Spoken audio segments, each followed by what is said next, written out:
नमस्कार, श्री स्वामी समर्थ। आज आपण या व्हिडिओमध्ये नागपंचमी सणानिमित्त सुंदर अशी कथा पाहणार आहोत।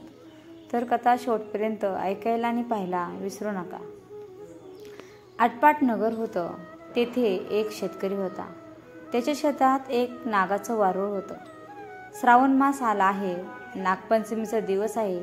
शेतकरी आपल्या नित्याप्रमाणे नांगर घेऊन शेतात गेला। नांगरता नांगरता काय झालं, वारुळात जी नागाची नागकुळा होती त्यांना नांगराचा फाळ लागला आणि लवकरच ती मेली। काही वेळानं नागिन आली, आपलं वारूळ पाहू लागली। तो तिथे वारूळ नाही आणि पिल्लेही नाहीत, इकडे तिकडे पाहू लागली। तेव्हा नांगर रक्तानं भरलेला तिला दिसला। तसं तिच्या मनात आलं आणि ह्याच्या नांगरानं माझी पिल्लं मेली। तो रोष मनात ठेवला। शेतकऱ्याचा निर्वश करावा असं तिने मनात आणलं। फोफावतच शेतकऱ्याच्या घरी गेली।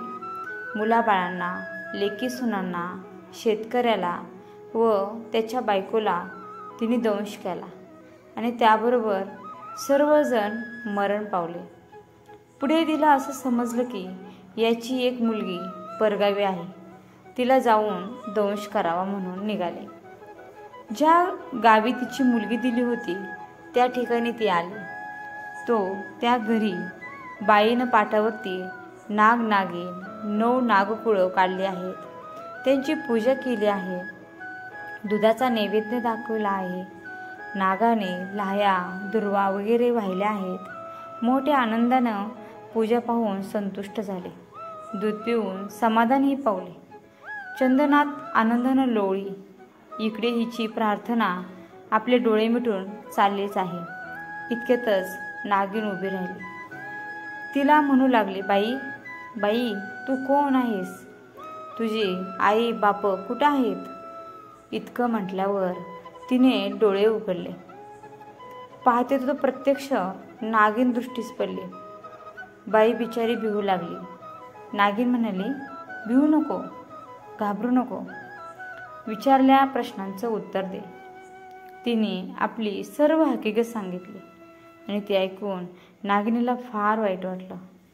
ती मनात म्हणाली, ही आपल्याला इतक्या भक्तीने पुजते आहे, आपलं मत पाळते आहे आणि आपण हिच्या बापाचा निर्वेश करण्याचं मनात आणलं आहे, हे चांगलं नाही असं म्हणून सांगितली।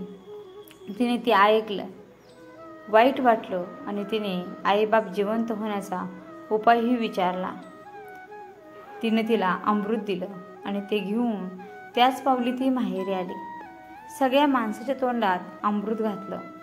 सगळी माणसं जिवंत झाली आणि सगळ्यांनाही खूप आनंद झाला।